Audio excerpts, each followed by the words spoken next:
श्रीगुरुभ्यो नमः। अस्मत्परमगुरुभ्यो नमः। अस्मत्सर्वगुरुभ्यो नमः। मातृभ्यो नमः। पितृभ्यो नमः। मातापितृभ्यो नमः।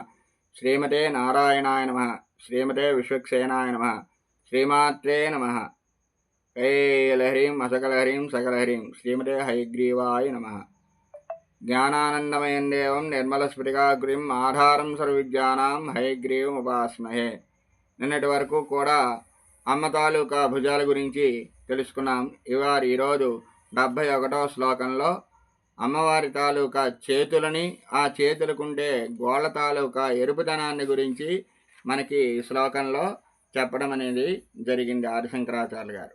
నఖానాముద్యోతై నవనలినరాగం నివిహసతాం कराणां के कान्तिं कथय कथयामः कथं मुमे कयाचिद्वा साम्यं भजतु कलया हन्तकमलं यदि क्रीडल्लक्ष्मी चरणतललाक्षारसजनं नखानाम् उद्योतैः नवनलिनरागं विहसतां कराणां ते कान्तिं कथय कथयामः कथं उमे कयाचिद्वा साम्यं भजतु कलया हन्तकमलं यदि क्रीडलक्ष्मी चरणतललाक्षारसचणं।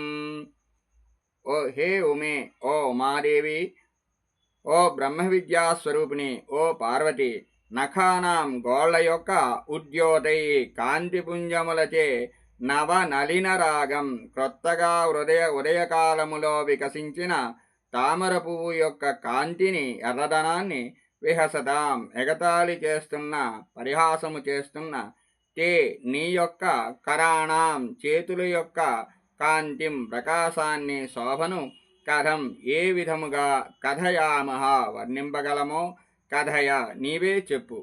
హంత అయ్యో ఏమి చెప్పగలను.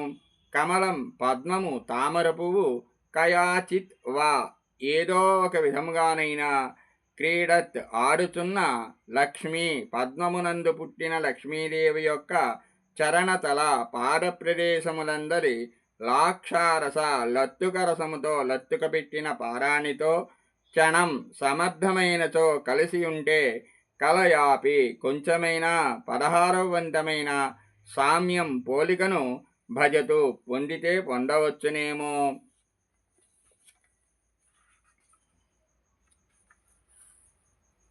కయాచిద్వా సామ్యం భజతు విధయ అనే పాఠాంతరం కూడా ఉంది.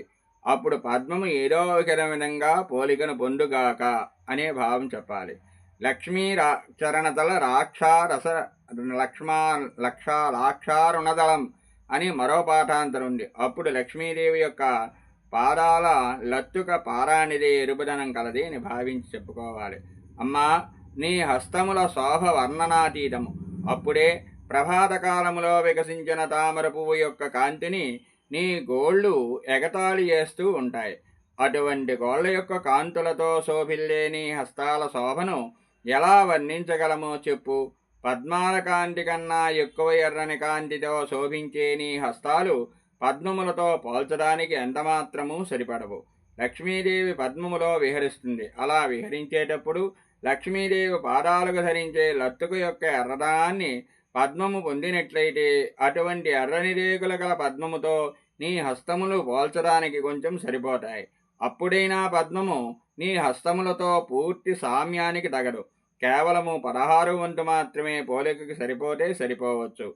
ఉమాదేవి హస్తములకు ఉన్న నఖములు సాటిలేని ఎర్రదనముతో శోభిస్తూ ఉంటాయని, అటువంటి గోళ్లతో కూడిన అమ్మ హస్తాలను పద్మాలతో పోల్చడం తగదని భావం అని దీంట్లో మనకి శంకరాచార్యులు గారు చెప్పారు. స్వస్తి ప్రియాభ్య పరిపాలయంతాం న్యాయేన మార్గేణ మహీం మహిషాః గోబ్రాహ్మణేభ్యః శుభమస్తు నిత్యం లోకా సమస్తాః సుఖినో భవంతు.